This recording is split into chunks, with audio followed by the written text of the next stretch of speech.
اعوذ باللہ من الشیطان الرجیم بسم اللہ الرحمن الرحیم۔ ہمارا سورۃ یاسین کا ہی حصہ ہے، ہمارا 23واں پارہ ہے، اور اللہ تعالیٰ نے ہمیں یہی حکم دیا ہے کہ ہم ہر لحاظ سے اپنوں کی اور اپنے قوم کی خیر خواہی ہی چاہیں، بدخواہی نہ کرے۔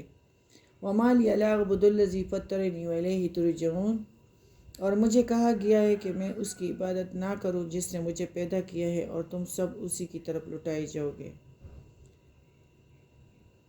یعنی اپنے مسلک توحید کی وضاحت کی ہے، جس سے مقصد اپنے قوم کی خیرخواہی اور ان کی صحیح رہنمائی ہے۔ یہ بھی ممکن ہے کہ اس کی قوم نے اس سے کہا ہو کہ کیا تو بھی اس معبود کی عبادت کرتا ہے جس کی طرف یہ مرسلین ہمیں بلا رہے ہیں، یعنی اللہ کی طرف یہ مرسلین رسول بلا رہے ہیں، اور ہمارے معبودوں کو تو بھی چھوڑ بیٹھا ہے۔ جس کے جواب میں اس نے کہا کہ اس شخص کا نام حبیب نجار تھا، اور اس نے کہا کہ بالکل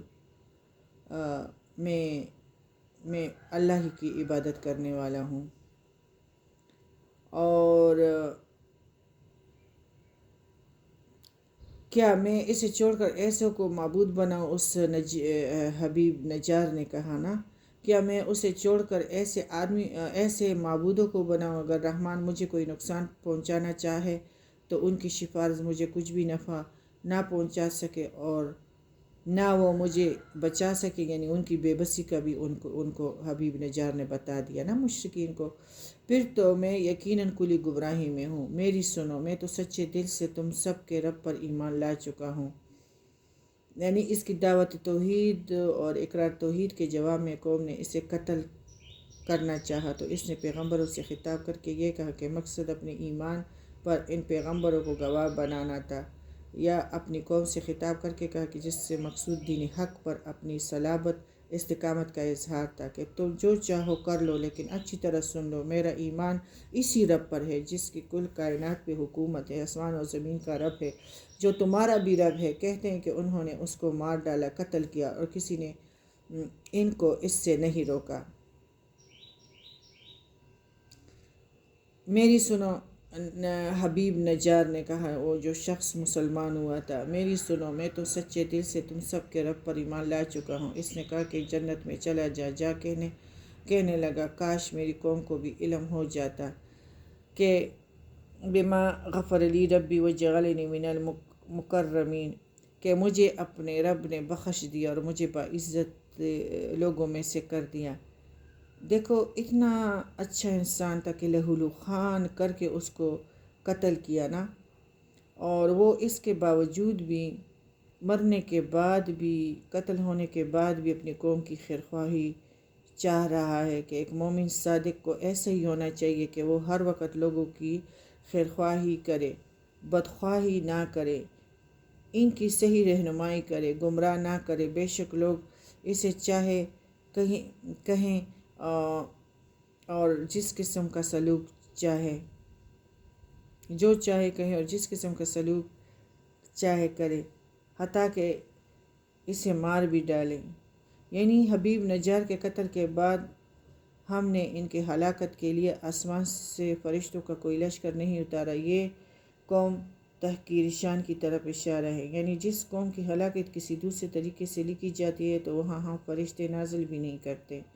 کہتے ہیں کہ جبرائیل علیہ السلام نے ایک چیخ ماری جس سے سب کے جسم روحیں نکل گئی اور بجھی آگ کی طرح ہو گئے، گویا زندگی شعلہ فروزاں ہے اور موت اس کا بجھ کر راکھ کا ڈھیر ہو جانا ہے۔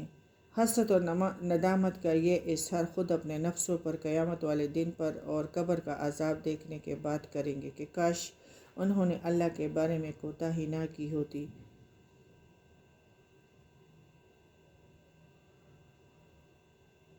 ایسے بندوں پر افسوس، کبھی بھی کوئی رسول ان کے پاس نہیں آیا جس کی ہنسی انہوں نے نہیں اڑائی۔ کیا انہوں نے نہیں دیکھا کہ ان سے پہلے بہت سے قوموں کو ہم نے غارق کر دیا، اور ان کی طرف لوٹ کر نہیں آئیں گے، اور نہیں ہے کوئی جماعت مگر یہ کہ سب ہمارے سامنے حاضر کیے جائیں گے، اور ان کے لیے ایک نشانی خشک زمین ہے جس کو ہم نے زندہ کر دیا اور اس سے غلہ نکالا جس میں سے وہ کھاتے بھی ہیں۔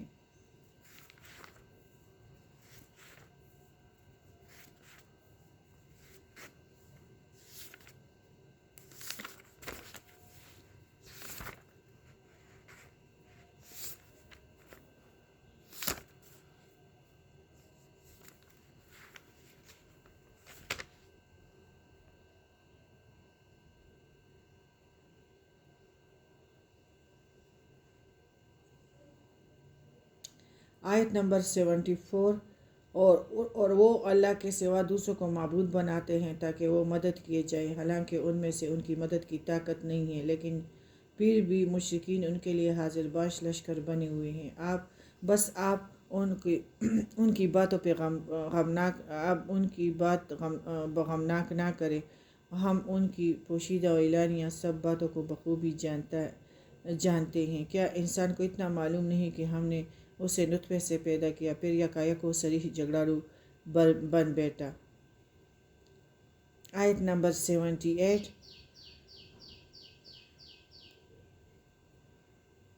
اس نے ہمارے لیے مثال بیان کی اور اپنی مثال پیدائش کو بھول گیا، کہنے لگا کہ ان گڑی سڑی ہڈیوں کو کون زندہ کرے گا؟ آپ صلی اللہ علیہ وسلم جواب دیجئے کہ انہیں زندہ کرے گا جس نے انہیں اول مرتبہ پیدا کیا ہے، وہ سب کی طرف پیدائش کا بخوبی جاننے والا ہے۔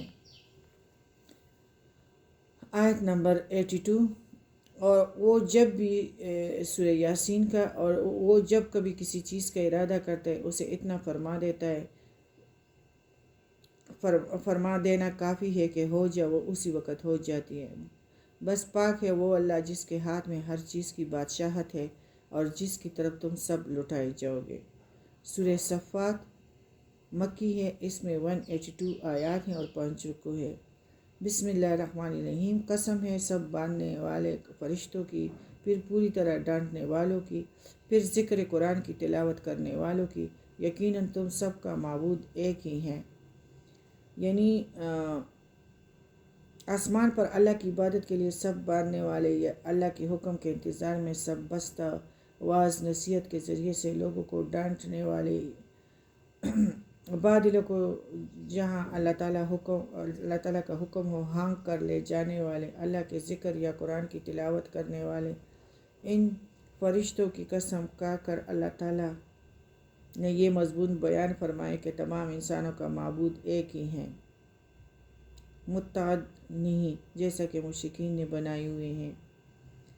عرف عام میں قسم تاکید اور شک دور کرنے کے لیے کہی جاتی ہے۔ اللہ تعالیٰ نے یہاں قسم اس شک کو دور کرنے کے لیے کہی ہے جو مشرکین اور برائے نام ہمارے معاشرے میں مسلمان جو ہے اس کی وحدانیت اور الوہیت کے بارے میں پھیلاتے ہیں۔ علاوہ ازیں ہر چیز کی اللہ مخلوق اور مملوک ہے، اس لیے وہ جس چیز کو بھی گواہ بنا کر اس کی قسم کھائے اس کے لیے جائز ہے، لیکن انسانوں کے لیے اللہ کی قسم کے سوا کسی اور کی قسم کھانا بالکل جائز نہیں ہے۔ لیکن میری ماں کی قسم، میرے بیٹے کی قسم، میری بیٹی کی قسم، میرے باپ کی قسم، یہ ناجائز ہے اور حرام ہے۔ اللہ کے لیے جائز ہے، انسانوں کے لیے اللہ کے سوا کسی اور کی قسم کھانا بالکل ناجائز اور حرام ہے۔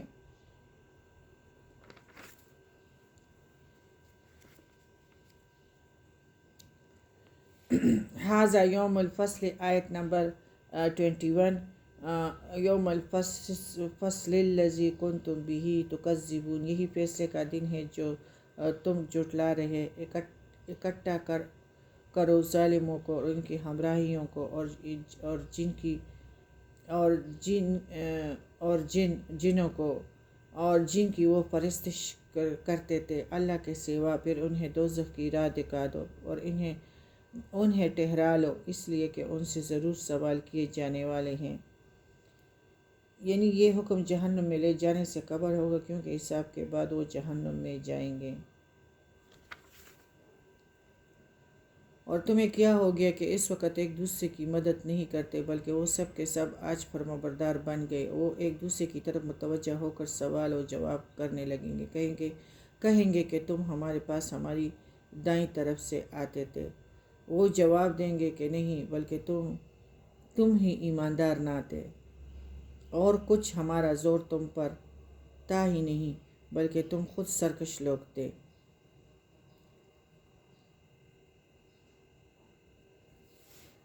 اس کا مطلب ہے کہ دین اور حق کے نام سے آتے تھے، یعنی باور کراتے تھے یہی اصل دین اور حق ہے، اور ہر طرف سے آتے تھے جس طرح شیطان نے کہا تھا، البتہ ضرور میں ان کے پاس، ان کے آگے اور ان کے پیچھے اور ان کے دائیں طرف سے اور ان کی بائیں طرف سے آؤں گا، اور تو ان میں سے اکثر کو شکر گزار نہیں پائے گا۔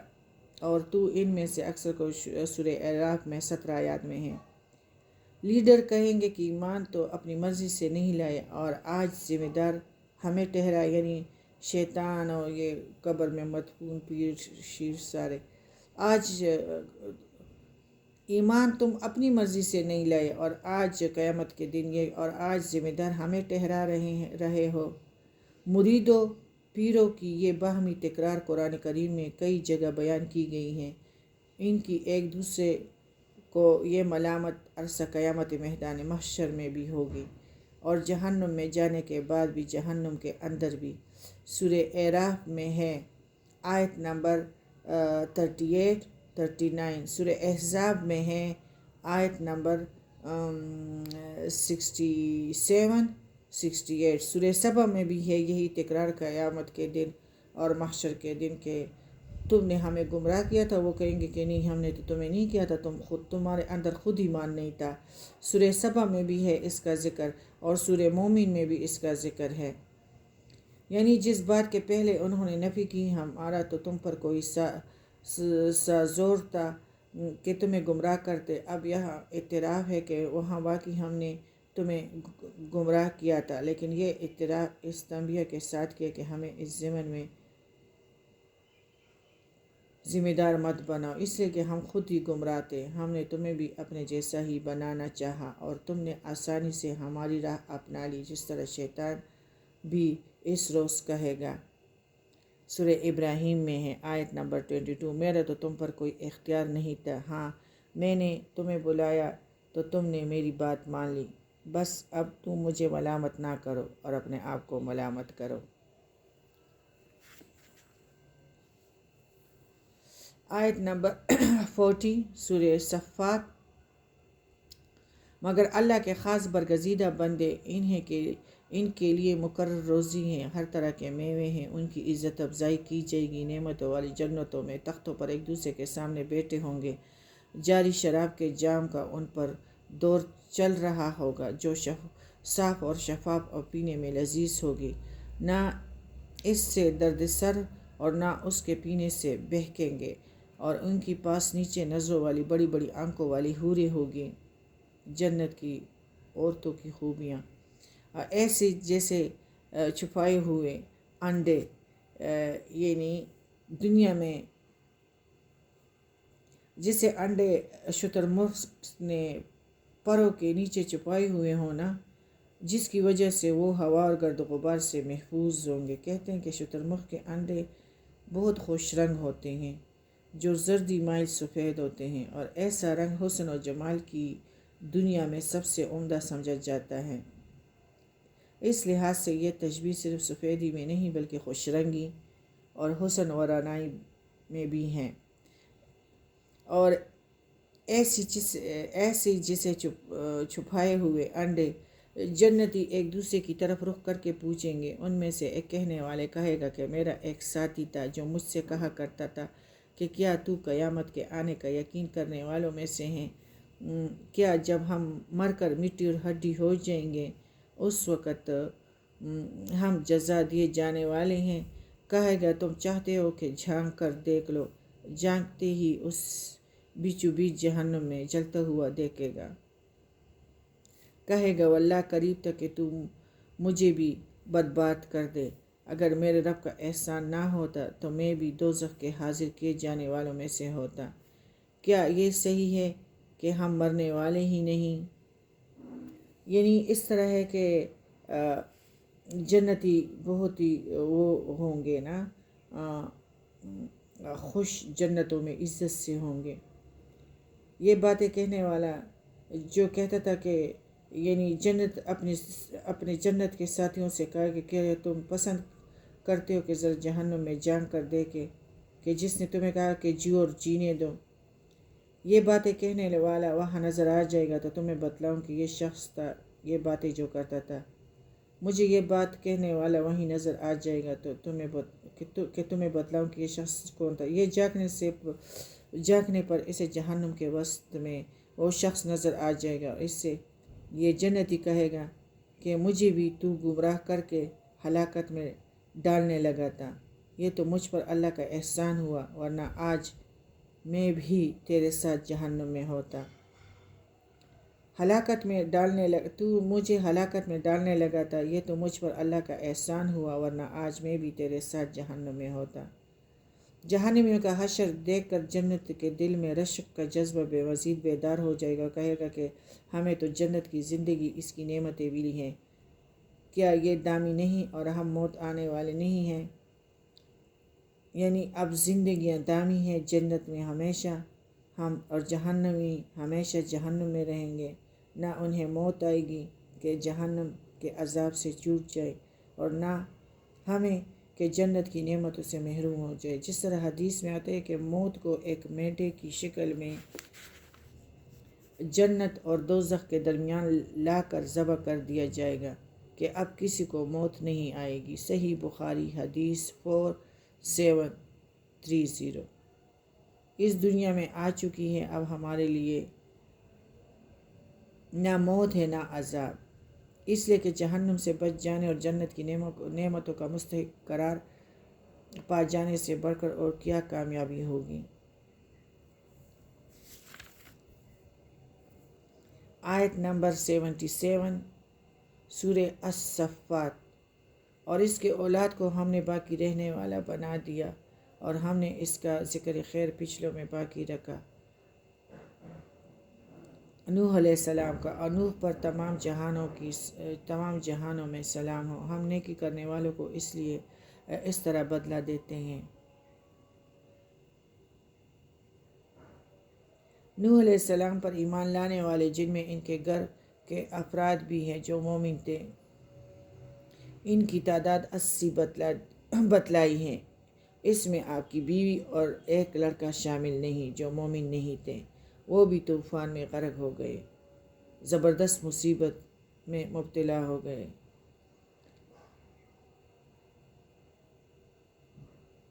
حضرت نوح علیہ السلام کے 3 بیٹے تھے، حام، سام اور یافس۔ انہی سے بعد کی نسلیں انسانی چلی، اس لیے نوح علیہ السلام کو آدم ثانی کہا جاتا ہے۔ آدم یعنی آدم کی طرح آدم کے بعد یہ دوسرے ابو البشر ہیں۔ سام کی نسل سے عرب، فارس، روم اور یہودی نصارہ ہیں۔ حام کی نسل سے سوڈان مشرق سے مغرب تک، یعنی سندھ، ہند، نوب، زنج، حبشہ، قبط، بریر، بربر وغیرہ۔ یافس کی نسل سے سکالبہ، ترک، حضر اور یاجوج اور ماجوج وغیرہ ہے۔ یعنی قیامت تک آنے والے اہل ایمان میں ہم نے نوح کا ذکر خیر باقی چھوڑ دیا، اور سب نوح علیہ السلام پر سلام بھیجتے ہیں اور بھیجتے رہیں گے۔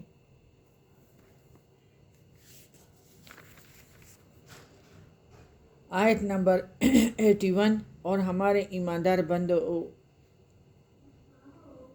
نوح علیہ السلام ہمارے ایماندار بندوں میں سے تھا، اور ہم نے دوسروں کو ڈبو دیا، اور اس طرح نوح کی تابعداری کرنے والوں میں سے ہی ابراہیم بھی تھے، جبکہ اپنے رب کے پاس بے عیب دل لائے۔ انہوں نے اپنے باپ اور اپنی قوم سے کہا کہ تم کیا بوجھ رہے ہو؟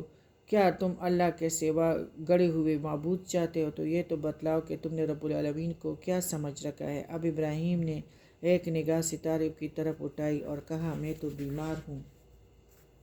اس پر وہ سب اس کے منہ موڑے ہوئے واپس چلے گئے۔ بس اب چپکے سے ان کے معبودوں کے پاس گئے اور فرمانے لگے، تم کہتے کیوں نہیں ہو؟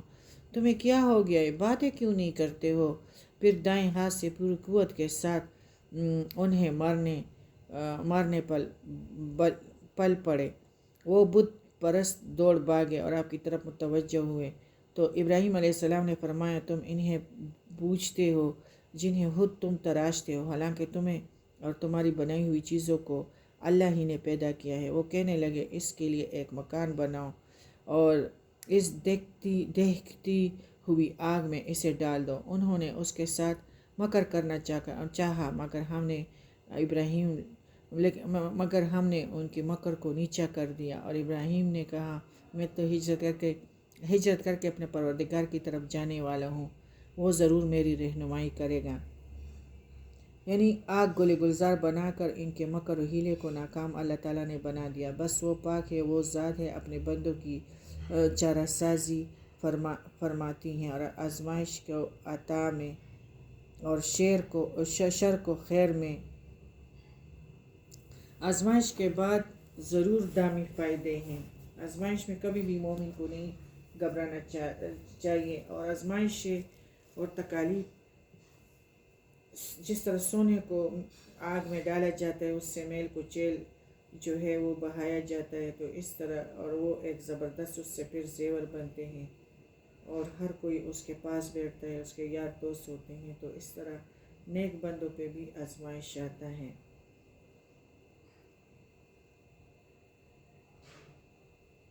پھر اس سے اے میرے رب مجھے نیک بخت، پھر ابراہیم علیہ السلام نے کہا میں تو ہجرت کر کے اپنے پروردگار کی طرف جانے والا ہوں، وہ ضرور میری رہنمائی کرے گا۔ حضرت ابراہیم کا یہ واقعہ عراق میں پیش آیا۔ بالآخر یہاں سے ہجرت کی اور شام چلے گئے اور وہاں جا کر اولاد کے لیے دعا کی۔ اے میرے رب مجھے نیک بخت اولاد عطا فرما، تو ہم نے اس سے ایک بار بچے کی بشارت دی۔ پھر وہ بچہ اس کے ساتھ دوڑنے کی عمر کو پہنچا تو ابراہیم نے کہا میرے پیارے بچے، میں نے خواب میں اپنے آپ کو تجھے ذبح کرتے ہوئے دیکھا ہے، اب تو بتا کہ تیری کیا رائے ہے؟ بیٹے نے جواب دیا کہ ابا جو حکم ہوا ہے اسے بجا لائیے، انشاءاللہ آپ مجھے صبر کرنے والوں میں سے پائیں گے۔ غرض جب دونوں متی ہو گئے اس نے اس بیٹے کو پیشانی کے بل گرا دیا، تو ہم نے آواز دی کہ اے ابراہیم، یقیناً تو نے اپنے خواب کو سچا کر دکھایا، بے شک ہم نیکی کرنے والوں کو اس طرح ہی جزا دیتے ہیں۔ یعنی دل کے پورے ارادے سے بچے کو ذبح کرنے کے لیے زمین پر لٹا دینے سے ہی تو نے اپنا خواب سچا کر دکھایا، کیونکہ اس سے واضح ہو کہ اللہ کے حکم کے مقابلے میں تجھے کوئی چیز بھی عزیز نہیں ہے، یہاں تک کہ اکلوٹا بیٹا بھی۔ یعنی لاڈلے بیٹے کو ذبح کرنے کا حکم یہ ایک بڑی آزمائش تھی جس میں تو سرخرور رہا۔ یہ بڑا ذبیحہ ہے، ایک مینڈھا تھا جو اللہ تعالیٰ نے جنت سے حضرت جبرائیل علیہ السلام کے ذریعے سے بھیجا۔ اسے بڑے ذبیحہ قدرت اور مزت کے اعتبار سے اور درجہ قبولیت پر فائز ہونے کی وجہ سے کہا گیا ہے۔ اسماعیل علیہ السلام کی جگہ اس سے ذبح کیا گیا اور پھر سنت ابراہیم کو قیامت تک قرب الہی کے حصول کا ایک ذریعہ عید الاضحیٰ کا سب سے پسندیدہ عمل قرار دے دیا گیا۔ حضرت ابراہیم کے مذکورہ واقعے کے بعد اب ایک بیٹے اسحاق کی اور اسے نبی ہونے کی خوشخبری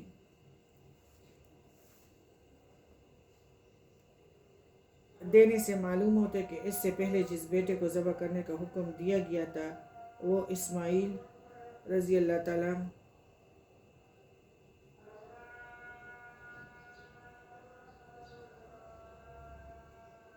عنہ تھے، اور اس وقت ابراہیم کے اکلوتے بیٹے تھے۔ اسحاق کی ولادت ان کے بعد ہوئی۔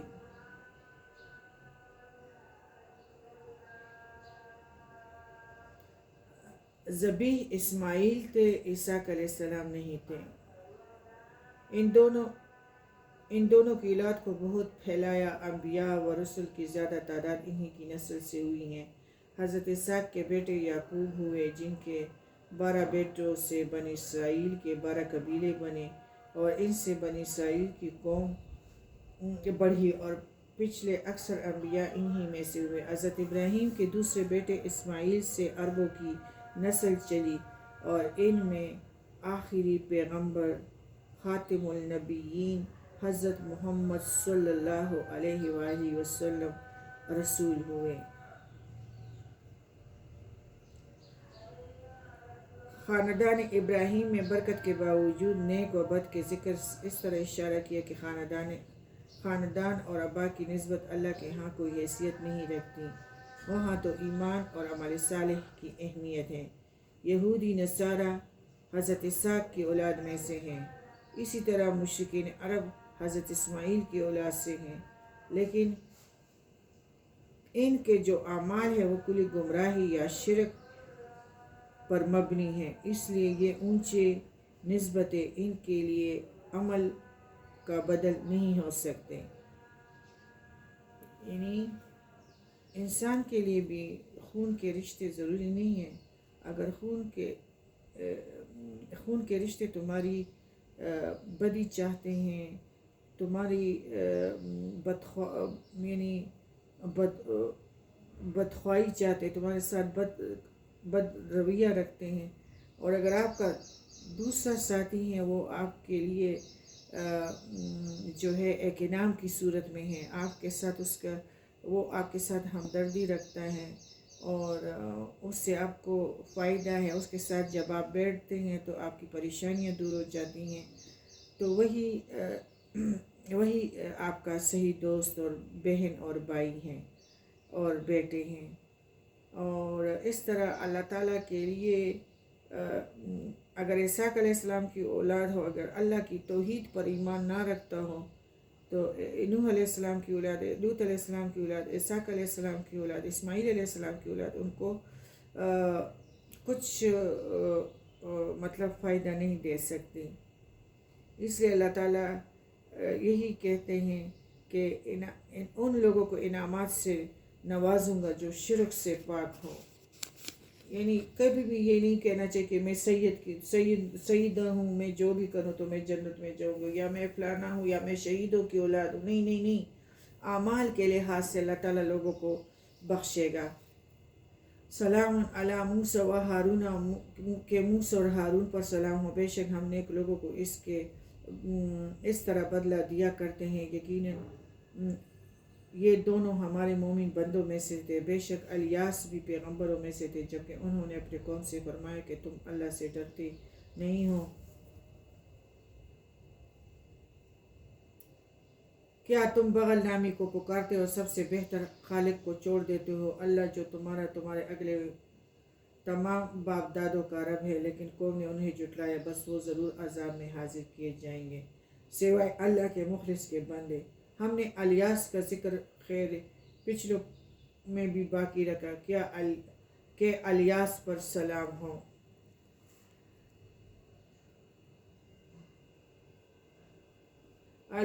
الیاس رضی اللہ علیہ السلام کو دوسرے کتابوں میں ایلیہ بھی کہا گیا ہے.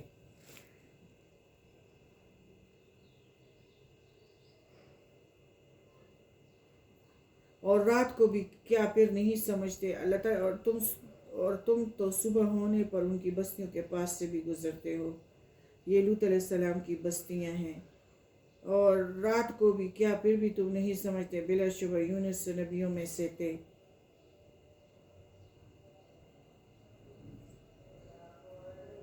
آیت نمبر 136، 137، 141 تک. اور رات کو بھی کیا پھر بھی تم نہیں سمجھتے، بلا شبہ یونس نبیوں میں سے تھے. جب بھاگ کر بڑی کشتی کی طرف پہنچے، پھر قراندازی ہوئی تو مغلوب ہو گئے، تو پھر انہیں مچھلی نے نگل لیا اور خود اپنے آپ کو ملامت کرنے لگا. حضرت یونس عراق کے علاقے نینوے یعنی موجودہ موصل میں نبی بنا کر بھیجے گئے تھے. اشوریوں کا پایا تحت تھا، جنہوں نے 1,00,000 بنی اسرائیل کو قیدی بنایا ہوا تھا. ان کی ہدایت و رہنمائی کے لیے اللہ تعالیٰ نے ان کی طرف حضرت یونس کو بھیجا، لیکن یہ قوم آپ پر ایمان نہیں لائی. بالآخر آپ قوم کو ڈرا کر عنقریب تم عذاب الہی کی گرفت میں آ جاؤ گے. یہ کہہ کر بستی سے یونس علیہ السلام نکل گئے. واپسی پر دیکھا کہ قوم پر عذاب نازل نہیں ہوا ہے، تو اللہ کی اجازت کے بغیر اپنے طور پر وہاں سے نکل گئے. سمندر پر جا کر ایک کشتی میں سوار ہو گئے. اپنے علاقے سے نکل کر جانے کو ایسے لفظ سے تعبیر کے جس طرح ایک غلام اپنے آقا سے بھاگ کر چلا جاتا ہے، کیونکہ آپ بھی اللہ کی اجازت کے بغیر ہی اپنے قوم کو چھوڑ کر چلے گئے تھے. کشتی سوار اور سامان سے بھری ہوئی تھی. کشتی سمندر کی موجوں میں گھر گئی اور کڑی ہو گئی. چنانچہ اس کا وزن کم کرنے کے لیے ایک آدمی کو کشتی کے لیے ایک آدمی سے سمندر میں پھینکنے کی تجویز سامنے آئی تاکہ کشتی میں سوار دیگر انسانوں کی جان بچ جائے. لیکن یہ قربانی دے لی کہ یہ کوئی تیار ہی نہیں تھا، اس لیے قراندازی کرنی پڑی. قراندازی میں یونس علیہ السلام کا 3 دفعہ نام آیا، اور جب نام آیا تو وہ یونس علیہ السلام مغلوبین میں سے ہو گئے، اپنے آپ کو باغے ہوئے غلام کی طرح سمندر کی موجوں کے سپرد کرنا پڑا۔ ادھر اللہ تعالیٰ نے مچھلی کو حکم دیا کہ وہ انہیں ثابت نگل لے، اور یوں حضرت یونس علیہ السلام اللہ کے حکم سے مچھلی کے پیٹ میں چلے گئے۔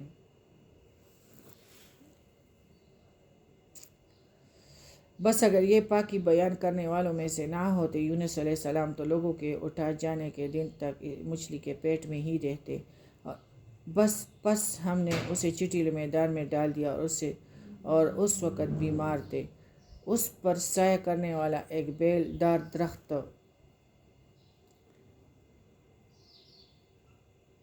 یعنی ایک سایہ دار بیل اگا کر ہم نے اس کی حفاظت کی، اور ہم نے اسے 1,00,000 بلکہ زیادہ آدمیوں کی طرف بھیجا، بس وہ ایمان لائے، اور ہم نے انہیں ایک زمانے تک عیش و عشرت دی۔ ان سے دریافت کیجیے، کیا آپ کے رب کی تو بیٹیاں ہیں اور ان کے بیٹے ہیں؟ یا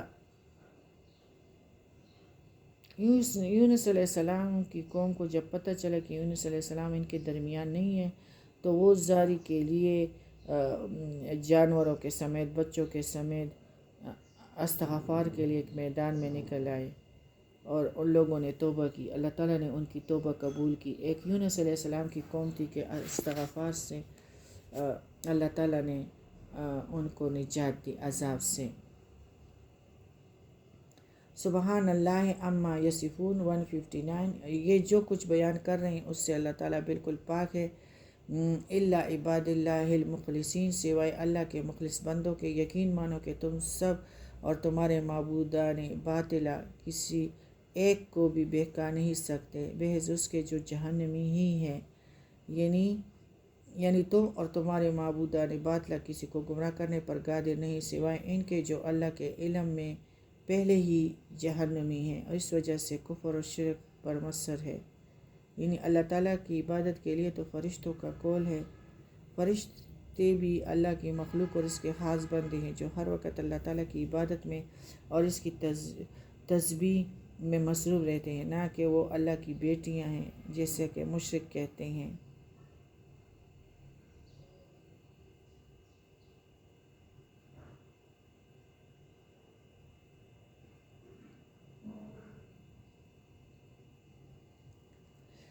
آیت نمبر 170۔ کیا پھر اس قرآن کے ساتھ کفر کر گئے؟ بس آپ عنقریب جان لیں گے، یعنی تکذیب کا انجام عنقریب ان کو معلوم ہو جائے۔ اللہ نے یہ لکھ دیا ہے کہ میرے رسول یقیناً غالب رہیں گے۔ قرآن کو ترجمے کے ساتھ اپنی زبانوں میں سیکھنا چاہیے، کیونکہ ایک تربیت کا حصہ ہے۔ جب ہم نے اپنی زبان میں نہیں جانیں گے تو اس کا کچھ پتہ نہیں چلے گا۔ اگر وارنٹ کا لیٹر آیا ہو اور ہمیں اس کا پتہ نہ ہو، تو انگلش میں ہو، ہمیں انگریزی آتی ہی نہیں ہے، تو پھر پولیس والے تو آئیں گے، ہمیں تو پکڑیں گے، اور ہم کہیں گے کہ ہاں لیٹر آیا بھی تھا، ہم نے رکھا تھا۔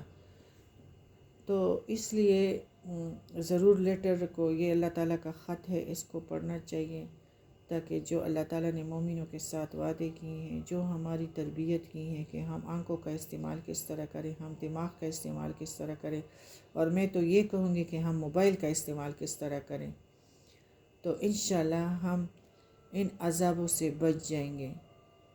اور یہ جو کچھ بھی ہو رہا ہے، برائڈل شاور اور پتہ نہیں بیبی شاور، اور یہ جو افودگیوں پہ، اور یہ برائے نام معاشرے میں جو کفر ہو رہا ہے، قبر میں مدفون سے جو چڑھاوے اور جو منجوروں کو بادشاہ بنا کر بیٹھے ہیں، تو اس سے ہم بچ جائیں گے۔ لیکن پھر اس قرآن کے ساتھ کفر کر گئے،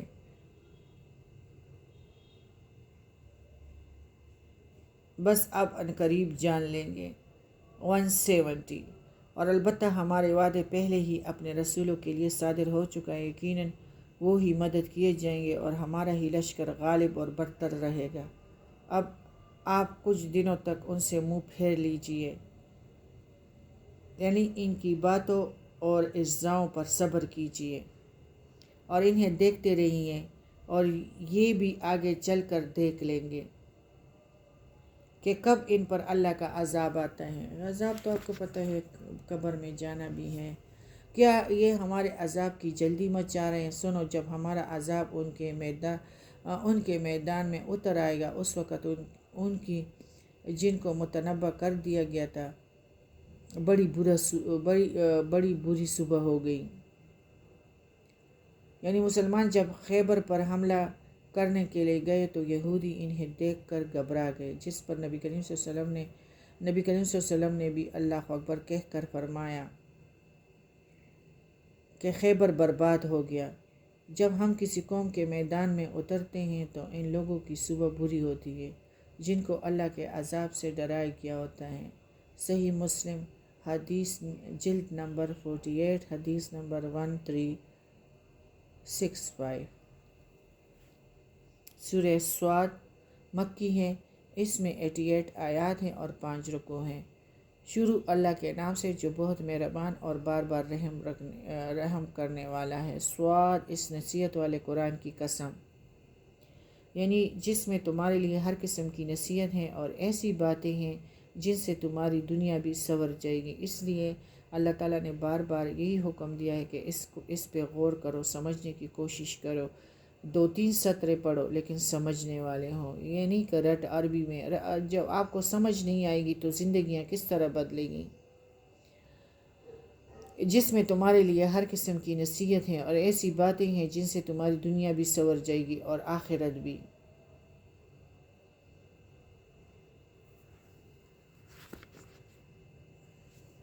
آیت نمبر 5، کیا اس نے اتنے سارے معبودوں کو ایک ہی معبود کر دیا؟ یہ بہت ہی عجیب بات ہے، یعنی ایک ہی اللہ ساری کائنات کا نظام چلانے والا ہے، اس کا کوئی شریک نہیں ہے۔ اس طرح عبادت اور نظر دنیا کا اور نیاز، یہ جو ہے نظر اور نیاز کا مستحق بھی صرف وہی ایک ہے۔ یہ ان کے لیے تعجب انگیز بات تھی۔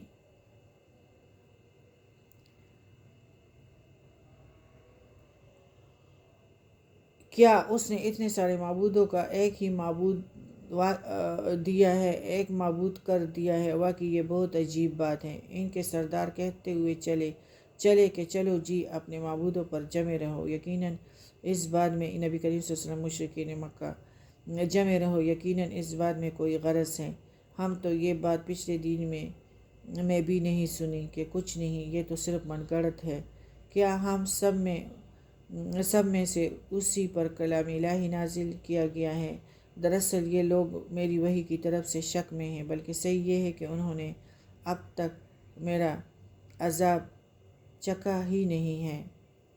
نبی کریم صلی اللہ علیہ وسلم کے بارے میں کہتے تھے کہ بتوں کی عبادت کریں گے، نبی کریم صلی اللہ علیہ وسلم کی بات پر کان مت دھرو، یا کیا ان کے پاس تیرے زبردست فیاض رب کی رحمت کے خزانے ہیں؟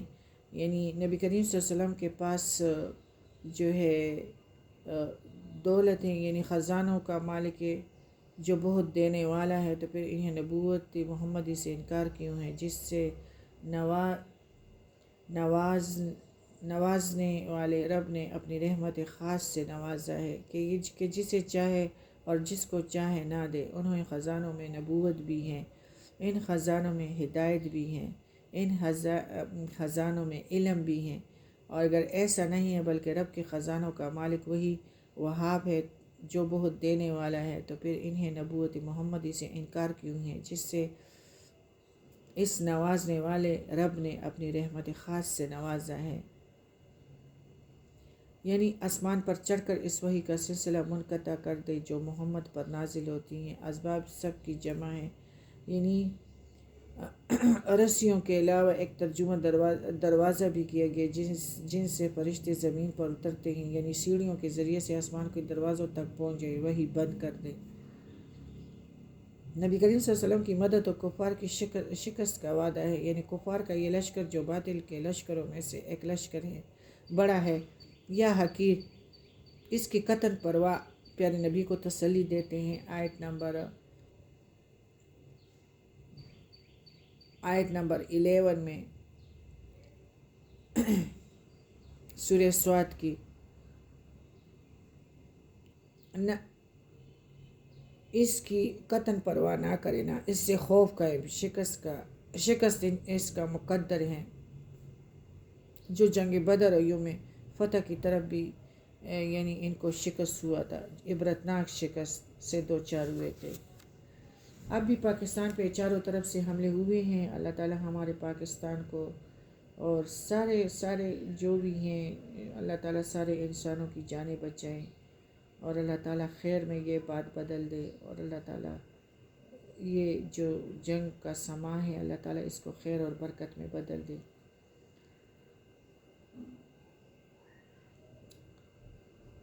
جو جنگ بدر میں مشرکین کو یوم فتح مکہ کی طرف بھی یعنی جس طرح یہ نبی کریم صلی اللہ علیہ وسلم فاتح بن کر آ گئے، جہاں کافر عبرتناک شکست سے دو چار ہوئے۔ آیت نمبر 15، 16، 17۔ سمودیوں کو اللہ تعالیٰ نے اور قومی لوط کو اور یکا کے رہنے والوں بھی ایک بڑے لشکر تھے، ان میں سے ایک بھی ایسا نہ تھا جس نے رسولوں کی تکذیب نہ کی ہوگی، بس میری سزا ان پر ثابت ہو گئی۔ انہیں صرف ایک چیخ کا انتظار ہے جس میں کوئی توقف اور ڈیل نہیں ہے، اور انہوں نے کہا کہ اے ہمارے رب، ہمارے سر نوشت تو ہمیں روز حساب سے پہلے ہی دے دے۔ اب آپ ان کی باتوں پر صبر کریں، ہمارے بندے داؤد کو یاد کریں جو بڑی قوت والا تھا، یقیناً وہ بہت رجوع کرنے والے تھے۔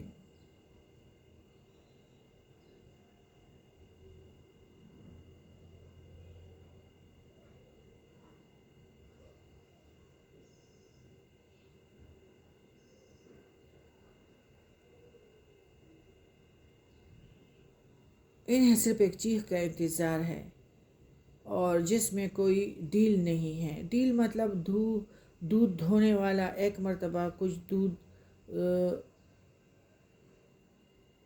دھو کر بچے کو اونٹنی یا گائے بھینس کے پاس چھوڑ دیتا ہے تاکہ اس کے دودھ پینے سے تھنوں میں دودھ اتر آئے۔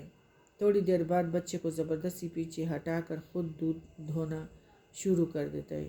یہ 2 مرتبہ دودھ دھونے کے درمیان کا جو وقفہ ہے فواق کہلاتا ہے۔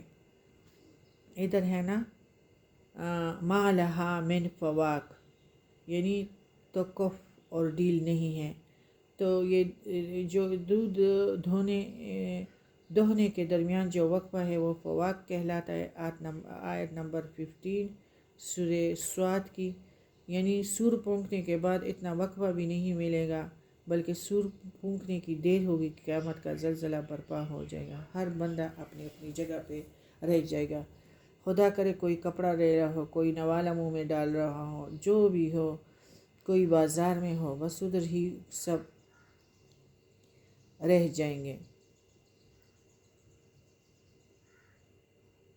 یعنی یہ لوگ کہتے ہیں کہ ہمارے عمل نامے اعمال کے مطابق ہمارے حصے میں اچھی یا بری سزا جو بھی ہے یوم حساب کے آنے سے پہلے ہی ہمیں دنیا میں دے دیں۔ تو یہ ان کی ایک تمسخر کے طور پہ تمسخر ہے۔ حدیث میں ہے کہ اللہ تعالیٰ سب کو جمع کر دے گا، اور پھر جب اللہ تعالیٰ کا جو وعدے کا ٹائم آ جاتے تو پھر نہ کسی قوت کا، اور نہ کسی کی بادشاہت کا، اور نہ کسی کے بڑے بدن کا کوئی کام ہو سکتا ہے۔ اللہ تعالیٰ جب ان کو پکڑ لیتے ہیں تو پھر اللہ تعالیٰ کی پکڑ سے کوئی بھاگ نہیں سکتا۔ اور انہوں نے کہا کہ ہمارے رب، ہمارے سر نوشت تو ہمیں روز حساب سے پہلے ہی دے دیں۔ آپ ان کی باتوں پر صبر کریں اور ہمارے بندے داؤد کو یاد کریں جو بڑی قوت والا تھا، یقیناً وہ بہت رجوع کرنے والا تھا۔ یعنی جس طرح احادیث میں آتا ہے کہ اللہ کو سب سے زیادہ محبوب نماز داؤد علیہ السلام کی نماز اور سب سے زیادہ محبوب روزے داؤد علیہ السلام کے روزے ہیں۔ وہ نصف رات سوتے تھے، پھر اٹھ کر رات کا تہائی حصہ قیام کرتے تھے۔ اس لیے تہجد کے وقت جو ہے نماز، جو آج کل ہمارا رمضان ہے، تہجد ضرور کریں۔ تہجد کی نماز میں ساری دعائیں قبول ہوتی ہیں۔ داؤد علیہ السلام نصف رات سوتے تھے، پھر اٹھ کر رات کا تہائی حصہ قیام کرتے تھے، پھر اس کے چھٹے حصے میں سو جاتے تھے۔ ایک دن روزہ رکھتے تھے اور ایک دن ناغہ کرتے تھے اور جنگ میں فرار نہ ہوتے تھے۔ صحیح بخاری حدیث 3420، صحیح مسلم جلد نمبر 189 حدیث نمبر 1159۔ اشراق کے وقت اور آخر دن کے پہاڑ بھی داؤد کے ساتھ مصروف تسبیح ہوتے اور اڑتے جانور بھی زبور کی قرات سن کر ہوا میں جمع ہو جاتے اور ان کے ساتھ اللہ کی تسبیح کرتے، ہر طرح کی مادی اور روحانی اسباب کے ذریعے سے، یعنی نبوت، اثبات رائے، قول صد اور فعل ثواب، مقدمات کے فیصلوں کی صلاحیت، بصیرت اللہ تعالیٰ نے حضرت داؤد علیہ السلام کو عطا کیے تھے۔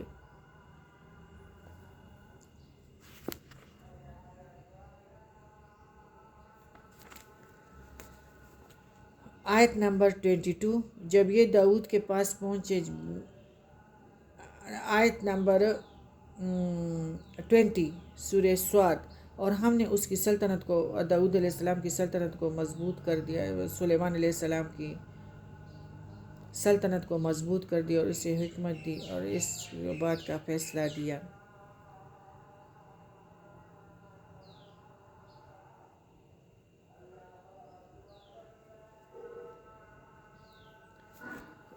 ہم نے داؤد علیہ السلام کو، اور آپ نے ان کی باتوں پر صبر کرے۔ ہمارے بندے داؤد کی یاد جو بڑی قوت والا تھا، یقیناً وہ بہت رجوع کرنے والا تھا۔ داؤد علیہ السلام کے تابع ہم نے پہاڑ بھی کر دیے، پرندے بھی جمع ہو کر سب اس کے زیر فرمان ہوتے، اور ہم نے داؤد علیہ السلام کی سلطنت کو مضبوط کیا اور اسے حکمت بھی دی تھی اور بات کا فیصلہ کرنا بھی، اور کیا تجھے جھگڑا کرنے والوں کی بھی خبر ملی ہے، جبکہ وہ دیوار پھاند کر محراب میں آ گئے، داؤد علیہ السلام کے محراب میں۔ جب یہ داؤد کے پاس پہنچے، بس یہ ان سے ڈر گئے، انہوں نے کہا، خوف نہ کیجیے، ہم دو فریق مقدمہ ہیں، ہم میں سے ایک نے دوسرے پر زیادتی کی ہے، بس آپ ہمارے درمیان حق کے ساتھ فیصلہ کر دیجیے اور ناانصافی نہ کریں اور ہمیں سیدھی راہ بتا دیں۔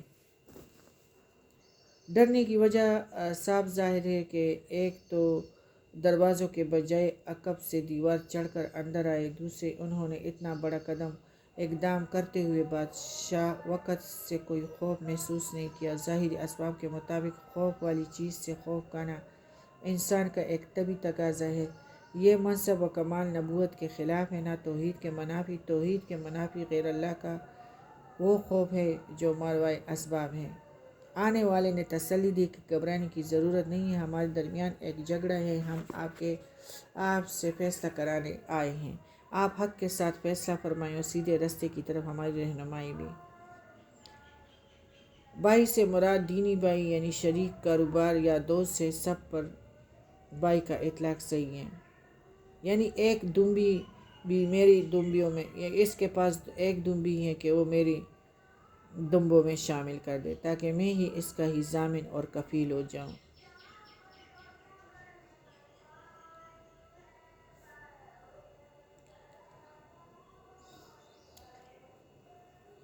یہ اسی طرح تھا کہ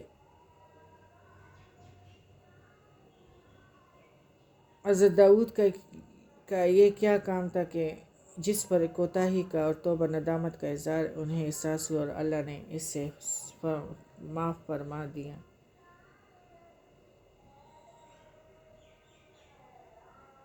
اللہ تعالیٰ ہی مومنوں کا امتحان لیتا ہے، اور داؤد علیہ السلام فوراً سمجھ گئے، اور اسی طرح ان کا ایک فوجی تھا، اور بس اس طرح ان کے بیوی سے نکاح کیا، اس کو بارڈر پہ بھیجا، وہ شہید ہو گیا، پھر اس کی بیوی سے نکاح کیا تھا۔ اس وقت بھی ان کے پاس بہت ساری بیویاں تھیں، داؤد علیہ السلام اس پہ سمجھ گئے اور اس نے جلدی ہی اللہ تعالیٰ کی طرف رجوع کیا اور اللہ تعالیٰ نے بھی معافی دے دی۔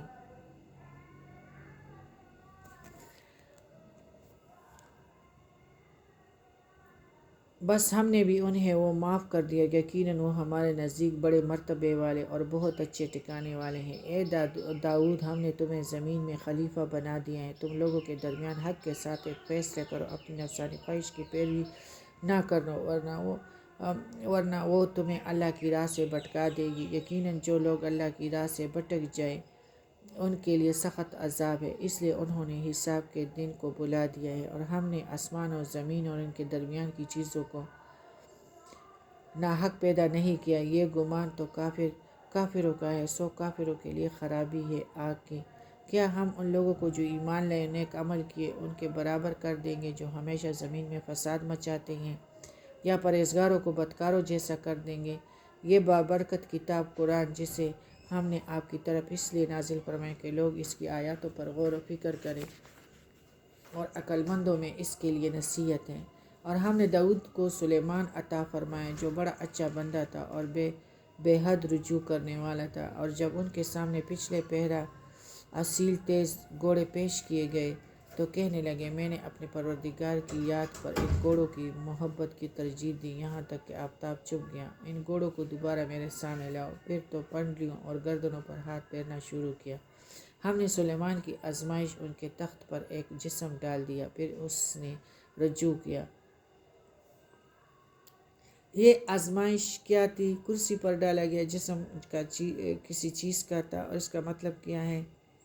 اصل میں حضرت سلیمان نے ایک مرتبہ کہا کہ میں آج کی رات تمام بیویوں سے، جن کی تعداد 70 یا 90 تھی، ہم بستری کروں گا۔ ان میں سے ہر ایک بیوی ایک شاہ سوار بچے کو جنم دے گی جو اللہ کی راہ میں جہاد کرے گا، لیکن یہ کہ سوائے ایک بیوی کے کوئی بیوی حاملہ نہیں ہوئی، اور حاملہ بیوی نے بھی جو بچہ جنا وہ ناقص تھا۔ نبی کریم صلی اللہ علیہ وسلم نے فرمایا، اگر سلیمان علیہ السلام انشاءاللہ کہہ لیتے تو سب مجاہد پیدا ہوتے۔ صحیح بخاری حدیث 3424۔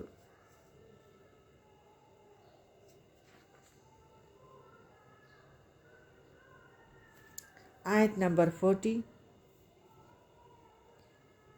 اور ان کے لیے ہمارے پاس بڑا تقرب ہے اور بہت اچھا ٹھکانہ ہے۔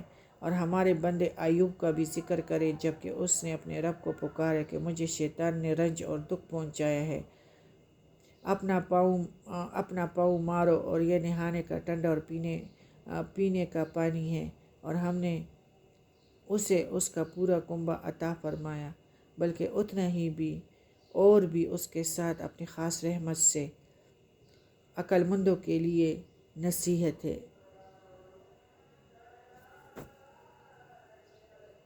حضرت ایوب کی بیماری میں صبر مشہور ہے۔ اللہ تعالیٰ نے اہل و اعمال کی تباہی و بیماری کے ذریعے سے ان کی آزمائش کی، جس میں کئی سال مبتلا رہے، یہاں تک کہ صرف ایک بیوی ان کے ساتھ وہ گئی جو صبح و شام اس کی خدمت بھی کرتی اور ان کے لیے کہیں کام کاج کر کے رزق کا انتظام بھی کرتی۔ جسمانی تکالیف بہت زیادہ تھے اور مال بھی نہیں تھا۔ اس کی نسبت شیطان کی طرف اس لیے لی گئی کہ حضرت ایوب علیہ السلام کے دل میں وسوسے ڈالے۔ تو اس لیے کہ شیطان ڈر گئے کہ شیطان کے وسوسے ہی کسی ایسے عمل کا سبب جس پر آزمائش یا اس طرح کے کسی شیطان نے کوئی اس طرح عمل کیا ہو جس کی وجہ سے یہ سبب بنے ہو، جس پر یہ آزمائش آئی، یا بطور ادب کے ہیں خیر کو اللہ کی طرف اور شر کو اپنی شیطان کی طرف منسوب کیے جاتے ہیں۔ اللہ تعالیٰ نے حضرت ایوب علیہ السلام کی دعا قبول فرمائی، ان سے کہا کہ زمین پر پیر مارو، جس سے ایک چشمہ جاری ہو گیا، اس کے پانی سے اندرونی بیماری اور غسل کرنے سے ظاہری بیماریاں دور ہو گئیں۔ ایک چشمے سے غسل فرمایا، دوسرے سے پانی پیا۔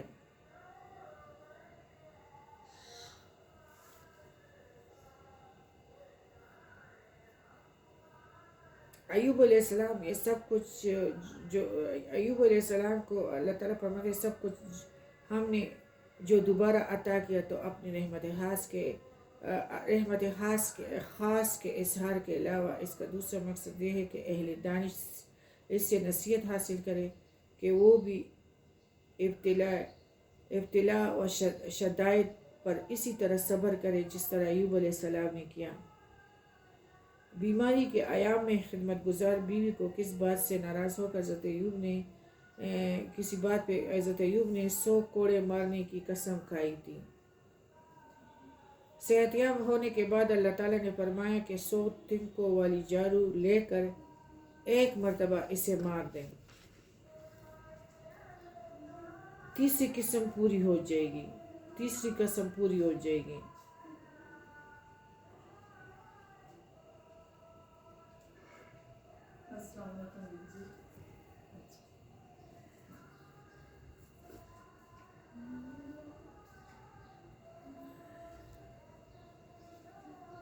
اگر نیت ضرب و شدید کی نہ کی ہو تو اس طرح عمل کیا جا سکتا ہے۔ ایک حدیث سے معلوم ہوتا ہے کہ نبی کریم صلی اللہ علیہ وسلم نے بھی ایک معذور کمزور زانی کو 100 کوڑوں کی جگہ 100 تنکوں والی جاڑو مار کر سزا دی۔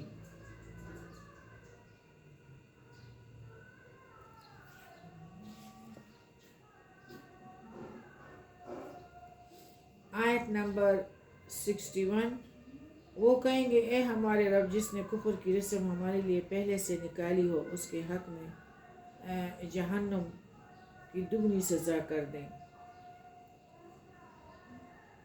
یہ برائڈل شاور اور میوزک سے راتوں کو جاگنا اور صبح کے اذانوں تک سونا، تو یعنی وہ کہیں گے کہ یا اللہ یہ جو نخرے کسی نے نکالے تھے تو ان کی سزا جہنمی کہیں گے، اور جہنمی کہیں گے کہ کیا بات ہے کہ وہ لوگ ہمیں دکھائی نہیں دیتے جنہیں ہم برے لوگوں میں شمار کرتے تھے۔ یعنی ادھر جو اکثر دین والے ہوتے ہیں نا تو ان کے داڑھی پہ ہنستے ہیں، ان کی عبادت پہ، ان کے اگر ان لوگوں نے پانچے اوپر کیے ہوں تو اس پہ ہنستے ہیں، اور اسکاپ اور اس کے کیا کیا بکل مارے ہیں، تو پھر جہنمی کہیں گے کہ جو ہم ان کو پاگل سمجھتے تھے وہ تو ہمارے درمیان جہنم میں نہیں ہے۔ تو اللہ تعالیٰ یعنی یہ لوگ عمار، حباب، صہیب، بلال اور سلیمان کی طرف اشارہ کریں گے کہ یہ برے تھے اور فقیر لوگ تھے۔ اب بھی اہل باطل حق پر چلنے والوں کی بنیاد پرست اور دہشت گرد، انتہا فساد وغیرہ القاب سے نوازتے ہیں۔ اسی طرح اہل بدعت خالص اہل سنت کو برا باور کراتے ہیں، جس طرح یہ لوگ جو دولت اور محلوں کی وجہ سے دنیا میں جو اللہ تعالیٰ نے مولت دی تھی تو یہ دینداروں پہ ہنستے تھے۔ یعنی جہنمی لوگ فقراء مومن کے لیے کہیں گے کہ وہ ہمارے درمیان نہیں ہیں، تو وہ تو اونچے جنتوں میں ہیں۔ جہنمی کہیں گے کیا بات ہے کہ وہ لوگ ہمیں دکھائی نہیں دیتے جنہیں ہمیں برے لوگ شمار کرتے تھے، یعنی اصحاب خلفۂ راشدین، کیا ہم نے ہی ان کا مذاق بنا رکھا تھا یا ہماری نگاہیں ان سے ہٹ گئی ہیں؟ یعنی دنیا میں جہاں ہم غلطی پر تھے یا وہ بھی ہمارے ساتھ یہی کہیں ہیں، ہماری نظریں انہیں نہیں دیکھ پا رہی ہیں۔ یقین جانو کہ دوزخیوں کا یہ جھگڑا ضرور ہوگا۔ آپ صلی اللہ علیہ وسلم کہہ دیجئے کہ میں تو صرف خبردار کرنے والا ہوں، اور بحث اللہ واحد غالب کے اور کوئی لائق عبادت نہیں، جو پروردگار ہے آسمانوں کا، زمین کا اور جو کچھ ان کے درمیان ہے، وہ زبردست ہے اور بڑا بخشنے والا ہے۔ آپ صلی اللہ علیہ وسلم کہہ دیجئے کہ یہ بہت بڑی خبر ہے جس سے تم بے پرواہ ہو رہے ہو۔ بے شک مجھے بلند قدر فرشتوں کی بات چیت کا کوئی علم نہیں، جبکہ وہ تکرار کر رہے تھے۔ یعنی کس بات پر بحث کر رہے ہیں میں نہیں جانتا، ممکن ہے بحث و تکرار سے گفتگو تحلیق آدم کے وقت جو ہوئی۔ میری ذمہ داری یہی ہے کہ میں وہ فرائض و سنن تمہیں بتا دوں جن کے اختیار کرنے سے تم عذاب الہی سے بچ جاؤ گے، اور محرمات اور معاصی کی وضاحت کر دوں جن کے اجتناب سے تم رضا الہی کے اور بصورت دیگر ان کے غضب و عقاب کے مستحق قرار پاؤ گے۔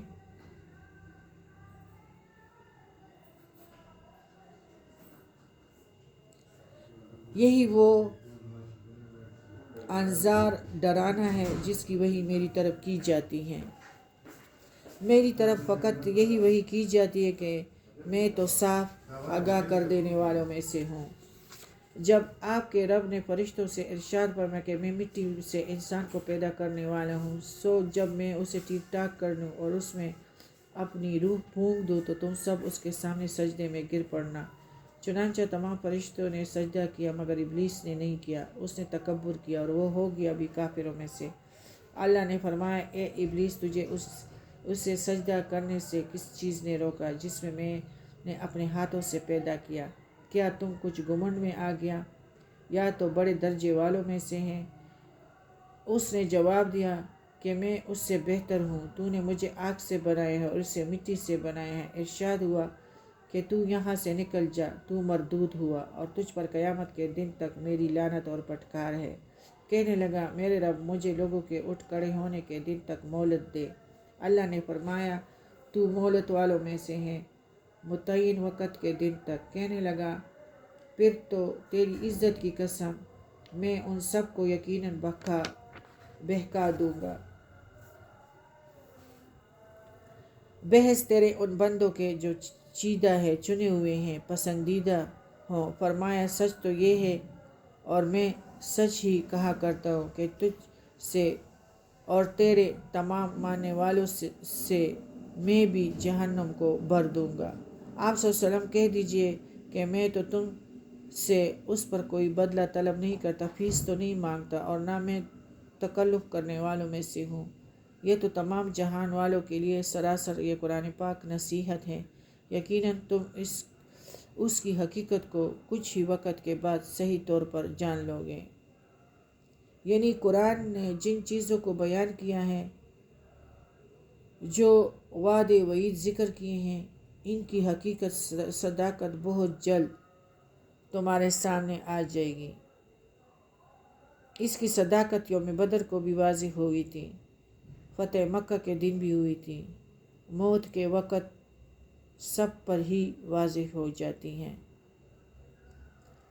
سورہ زمر، اس میں 75 آیات ہیں اور 8 رکوع ہیں۔ بسم اللہ الرحمن الرحیم۔ اس کتاب کا اتارنا اللہ غالب باحکمت کی طرف سے ہے۔ یقیناً ہم نے اس قرآن پاک کو آپ کی طرف حق کے ساتھ نازل فرمایا، بس آپ اللہ ہی کی عبادت کریں، اس کے لیے دین کو خالص کرتے ہوئے۔ خبردار، اللہ ہی کے لیے خالص عبادت کرنا ہے، اور جن لوگوں نے اس کے سوا اولیاء بنا کر رکھے ہیں،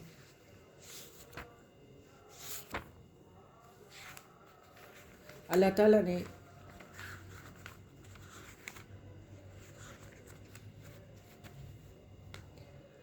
خبردار اللہ ہی کے لیے خالص عبادت کرنا، اور جن لوگوں نے اس کے سوا اولیاء بنا رکھے ہیں اور کہتے ہیں کہ ہم ان کی عبادت صرف اس لیے کرتے ہیں کہ یہ بزرگ اللہ کے نزدیک کے مرتبہ تک ہماری رسائی کر دیں گے۔ یہ لوگ جس بارے میں اختلاف کر رہے ہیں اس کا فیصلہ اللہ تعالیٰ خود کرے گا۔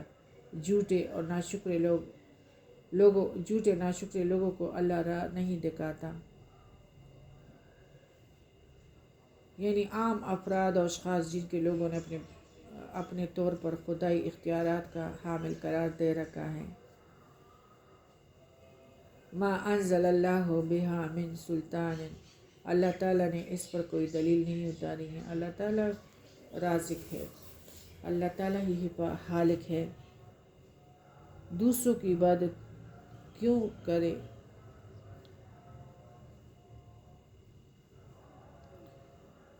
اگر اللہ کا ارادہ اولاد ہی کا ہوتا تو اپنی مخلوق میں سے جسے چاہتا چن لیتا، لیکن وہ تو پاک ہے، وہی اکیلا ہے۔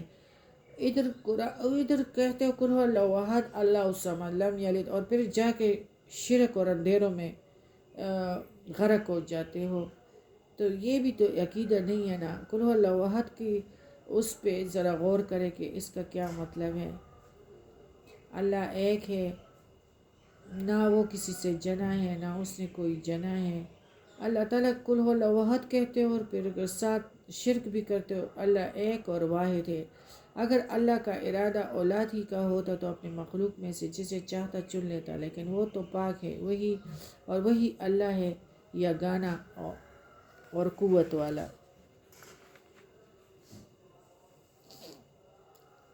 آیت نمبر 8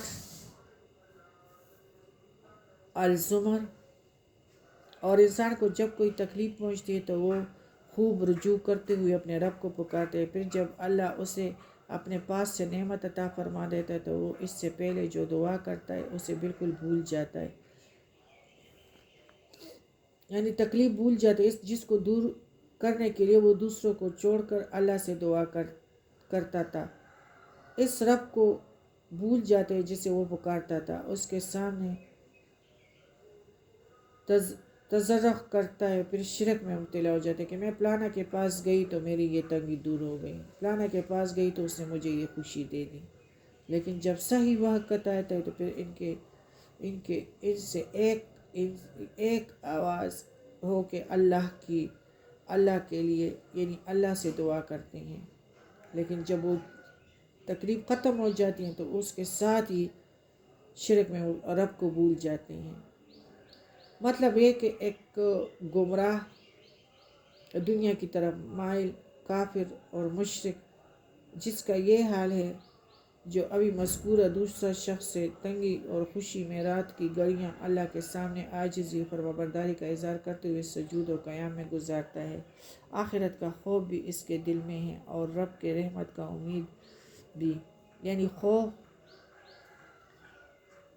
دونوں کیفیتوں سے وہ سرشار ہے جو اصل ایمان ہے۔ کیا یہ دونوں برابر ہو سکتے؟ نہیں، یقیناً نہیں۔ خوف ورجہ کے بارے میں حدیث ہے، حضرت انس بیان فرماتے ہیں کہ نبی کریم صلی اللہ علیہ وسلم نے ایک شخص کے پاس گئے جبکہ اس پر سکرات الموت کی کیفیت طاری تھی۔ آپ نے اس سے پوچھا تم اپنے آپ کو کیسا پاتا ہے؟ جانکنی کا وقت تھا، نزاع کی گھڑیاں تھیں۔ اس نے کہا میں اللہ سے امید رکھتا ہوں اور اپنے گناہوں کی وجہ سے ڈرتا بھی ہوں۔ رسول اللہ صلی اللہ علیہ وآلہ وسلم نے فرمایا اس موقع پر جس بندے کے دل میں یہ دونوں باتیں جمع ہوں تو اللہ تعالیٰ اسے وہ چیز عطا فرما دیتا ہے جس کی وہ امید رکھتا ہے، اور اس سے بچا لیتا ہے جس سے وہ ڈرتا ہے۔ جامع ترمذی حدیث 983، سنن ابن ماجہ حدیث 4261۔ آپ صلی اللہ علیہ وسلم کہہ دیجئے آیت نمبر 8 کہ اپنے کفر کا فائدہ کچھ دن اٹھا لو گے، آخر تو دوزخیوں میں سے ہونے والا ہے۔ آیت نمبر سورہ زمر کی 9۔ پہلا جو شخص راتوں کے وقت سجدے اور قیام کی حالت میں گزارتا ہو اور آخرت سے ڈرتا ہو اور اپنے رب کی رحمت کی امید رکھتا ہو، بتاؤ تو علم والے اور بے علم کیا برابر ہو سکتے ہیں؟ یقیناً نصیحت وہی حاصل کرتے ہیں جو عقل مند ہوں۔ کہہ دو کہ اے میرے ایمان والے بندو، اپنے رب سے ڈرتے رہو اور جو اس دنیا میں نیکی کرتے ہیں ان کے لیے نیک بدلہ ہے، اور اللہ کی زمین بہت کشادہ ہے۔ صبر کرنے والوں ہی کو ان کو پورا بے شمار اجر دیا جاتا ہے۔ آپ صلی اللہ علیہ وسلم کہہ دیجئے کہ مجھے حکم دیا گیا کہ اللہ کی اس طرح عبادت کروں کہ اس کے لیے عبادت کو خالص کرو۔ مجھے حکم دیا گیا ہے کہ میں سب سے پہلا فرما بردار بن جاؤں۔ آپ صلی اللہ علیہ وسلم کہہ دیجئے کہ مجھے اپنے رب کی نافرمانی کرتے ہوئے بڑے دن کے عذاب کا خوف لگتا ہے۔ آپ صلی اللہ علیہ وسلم کہہ دیجئے کہ میں تو خالص کر کے صرف اپنے رب ہی کی عبادت کرتا ہوں، تم اس کے سوا جس کی چاہو عبادت کرتے رہو۔ آپ صلی اللہ علیہ وسلم کہہ دیجئے کہ حقیقی ضیاءکار وہ ہے جو اپنے آپ کو اور اپنے اہل کو قیامت کے دن نقصان میں ڈال دیں گے۔ یاد رکھو کہ کلم کلا نقصان یہی ہے، انہیں نیچے اوپر سے آگ کے شعلے مثل سائبان کے ڈھانک رہے ہوں گے۔ یہی عذاب ہے جن سے اللہ اپنے بندوں کو ڈرا رہا ہے۔ اے میرے بندو، بس مجھ سے ڈرتے رہو۔ اور جن لوگوں نے طاغوت کی عبادت سے پرہیز کیا، ہم تن اللہ کی طرف متوجہ رہے، وہ خوشخبری کے مستحق ہیں جو میرے بندوں کو خوشخبری سنا دیجیے۔ جو بات کو کان لگا کر سنتے ہیں، پھر جو بہترین بات ہو اس کی اتباع کرتے ہیں، یہی ہیں جنہیں اللہ نے ہدایت کی ہے اور یہی عقل مند بھی ہیں۔ بھلا جس شخص پر عذاب کی بات ثابت ہو چکی ہو، کیا آپ اسے جو دوزخ میں ہیں چھڑا سکتے ہیں؟ ہاں، وہ لوگ جو اپنے رب سے ڈرتے رہے، ان کے لیے بالا خانے ہیں جن کے اوپر بھی بنے بنائے بالا خانے ہیں، اور ان کے نیچے نہریں بہہ رہی ہے۔ رب کا وعدہ ہے، اور وہ وعدہ خلافی نہیں کرتا۔ یعنی اس کا مطلب ہے کہ جنت میں درجات ہوں گے، ایک کے اوپر ایک، اور جس طرح یہاں کثیر المنازل عمارتیں ہیں، جنت میں بھی درجات کے حساب سے ایک دوسرے کے اوپر بالا خانے ہوں گے، جن کے درمیان سے اہل جنت کی خواہش کے مطابق دودھ، شہد، پانی، شراب کی نہریں چل رہی ہوگی۔ جو اس نے اپنے مومن بندوں سے کیا ہے وعدے، جو یقیناً پورا ہوگا کہ اللہ سے وعدہ خلافی ممکن نہیں۔ کیا آپ نے نہیں دیکھا کہ اللہ آسمان سے پانی اتارتا ہے، پھر زمین میں چشمے بنا کر جاری کرتا ہے، پھر اس کے ذریعے سے مختلف قسم کی کھیتیاں اگاتا ہے، پھر وہ خشک ہو جاتی ہے اور آپ انہیں زرد رنگ دیکھتے ہیں، پھر انہیں ریزہ ریزہ کر دیتا ہے۔ یعنی شادابی تر و تازگی کے بعد کھیتیاں سوکھ جاتی ہیں، زرد ہو جاتی ہے، پھر ریزہ ریزہ ہو جاتی ہے، جس طرح لکڑی کی ٹہنیاں خشک ہو کر ٹوٹ پھوٹ کا شکار ہو جاتی ہیں۔ اہل دانش اس سے سمجھ لیتے ہیں کہ دنیا کی مثال بھی اسی طرح ہے کہ وہ بھی بہت جلد زوال و فنا سے ہمکنار ہو جانی ہے۔ اس کی رونق، اس کی شادابی و زینت اور اس کی لذت اور آسائشیں عارضی ہیں، جن سے انسان کو دل نہیں لگانا چاہیے، بلکہ اس موت کی تیاری میں مشغول رہنا چاہیے جس کے بعد کی زندگی دامی ہے، جسے زوال نہیں ہے۔ قرآن اور اہل ایمان کے سینوں کی مثال ہے۔ اور کیا آپ نے کہ یہ ٹہنیاں کہ انہیں زرد رنگ دیکھتے ہیں، پھر آیت نمبر ہمارا 21 ہے، پھر انہیں سورہ زمر کی، اور انہیں ریزہ ریزہ کر دیتا ہے۔ اس میں عقل مندوں کے لیے بہت سی نشانیاں ہیں، یعنی دنیا بھی ایسی ہی فنا ہونے والی ہے۔ کیا وہ شخص جس کا سینہ اللہ تعالیٰ نے اسلام کے لیے کھول دیا ہے، بس وہ اپنے پروردگار کی طرف سے ایک نور پر ہے، اور ہلاکت ہے ان کے لیے جن کے دل یاد الہی سے اثر نہیں لیتے بلکہ سخت ہو گئے ہیں، یہ لوگ شدید گمراہی میں مبتلا ہیں۔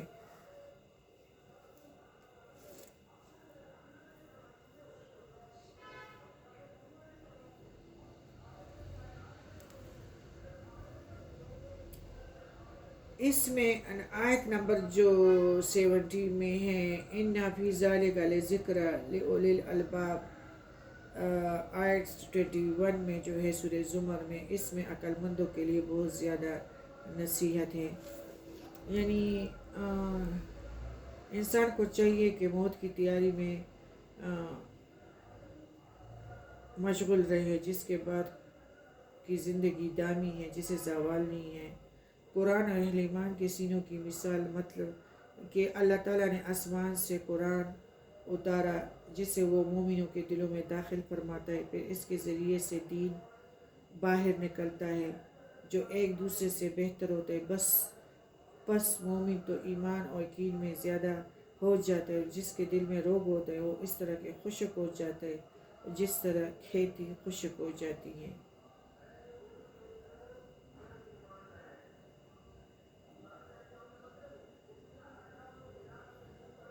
اللہ نے بہترین کلام، آیت نمبر 23، اللہ نے بہترین سورہ زمر کی ترجمہ، اللہ تعالیٰ نے بہترین کلام نازل فرمایا ہے جو ایسی کتاب ہے کہ آپس میں ملتی جلتی اور بار بار دہرائی ہوئی آیاتوں کی ہے۔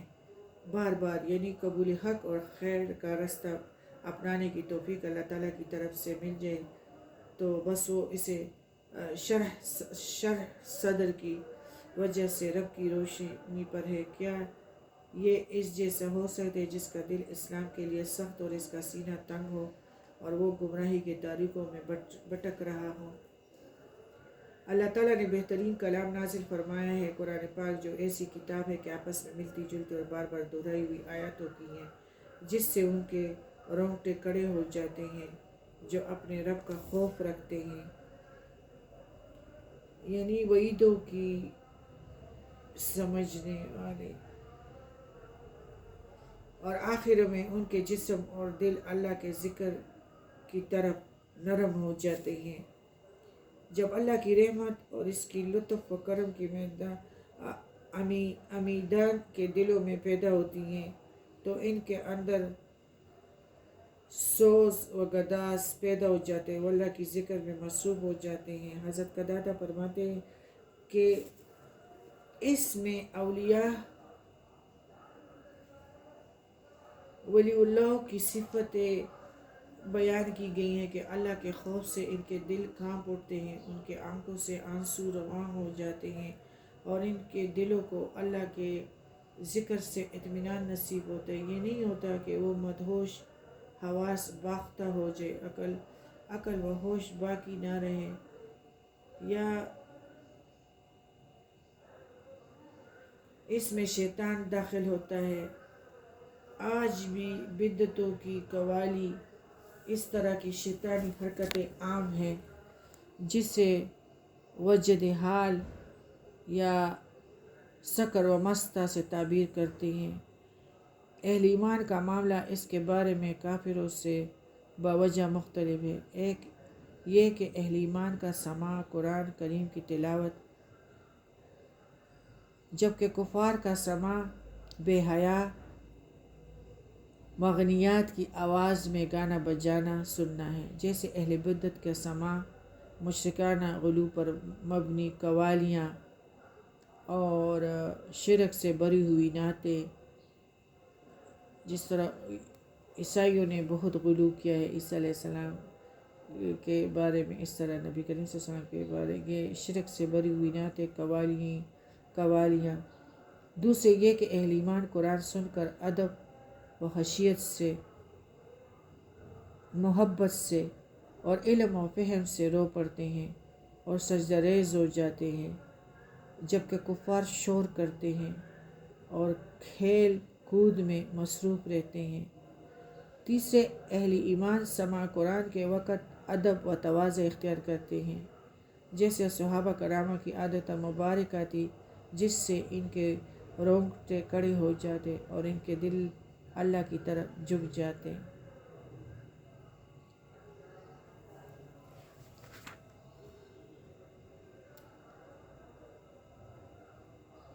آخر میں ان کے جسم اور دل اللہ کے ذکر کی طرف نرم ہو جاتے ہیں۔ آیت نمبر 23 سورہ زمر۔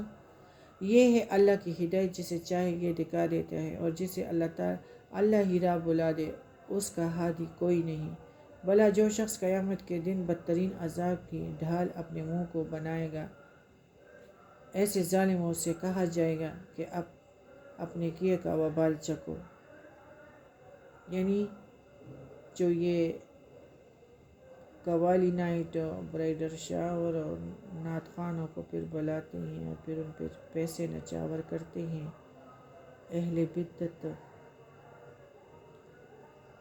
جو قیامت والے دن سے اور اللہ تعالیٰ سے بالکل بے خوف ہیں، یہ کیسے امن میں آ سکتے ہیں یا عذابوں سے کس طرح بچے جا سکتے ہیں؟ اور ان سے پہلے والوں نے بھی جھٹلائے، پھر ان پر وبال سے عذاب آ پڑا جہاں سے ان کا خیال بھی نہ تھا۔ اللہ نے انہیں زندگانی دنیا میں رسوائی کا مزہ چکھایا، اور ابھی آخرت کا تو بڑا ہی بھاری عذاب ہے، کاش یہ کہ لوگ سمجھ لیں۔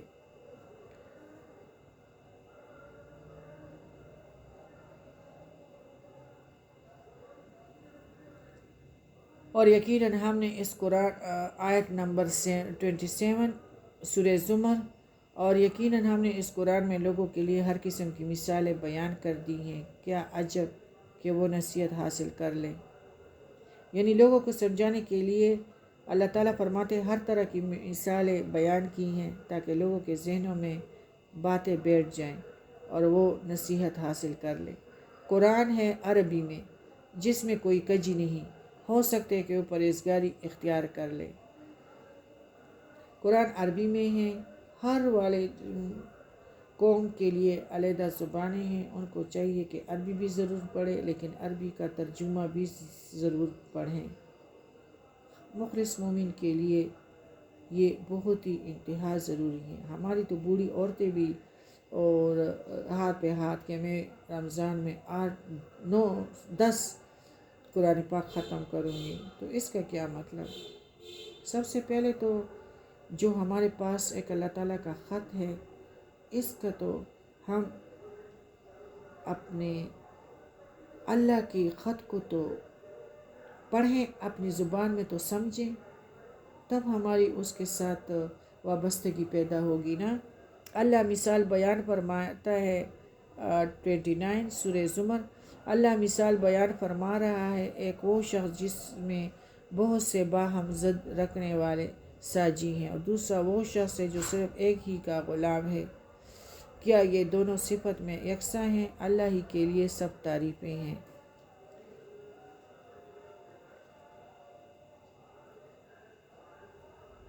دیکھو، ایک کام والی ہیں، وہ 2-3 گھروں میں کام کرتی ہیں، اس کو مزاجوں کا نہیں پتہ، ایک کا ایک مزاج ہے، ایک کا ایک مزاج ہے، اور ایک ہے ایک ہی مالک کی ہیں، تو اسے اپنے مالک کے ساتھ تعلق بھی زیادہ ہے اور مزاج بھی سمجھ گئی ہیں، اور اس کے لیے ایک آسانی بھی ہے.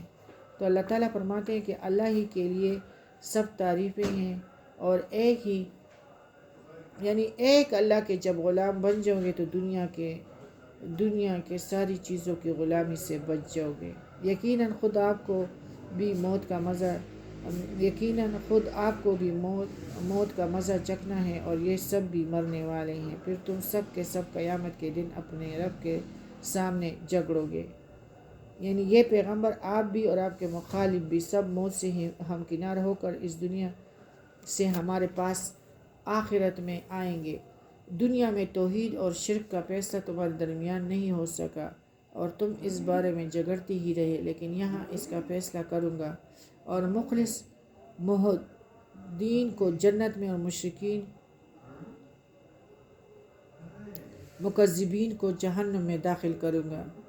اس آیات سے بھی وفات نبی کا اثبات ہوتا ہے، جس طرح کہ سورہ آل عمران میں 144 سے بھی ہوتا ہے، جس سے استدلال کرتے ہوئے حضرت ابوبکر نے بھی لوگوں میں آپ صلی اللہ علیہ وسلم کی موت کا تحقیق فرمایا تھا. اس سے نبی کے بابت یہ عقیدہ رکھنا کہ آپ برزخ میں بالکل اسی طرح زندگی حاصل ہے جس طرح دنیا میں حاصل تھی، قرآن کی نصوص کے خلاف ہے. آپ صلی اللہ علیہ وسلم پر بھی دیگر انسانوں ہی کی طرح موت طاری ہوئی ہیں اور آپ کو دفن کیا گیا ہے.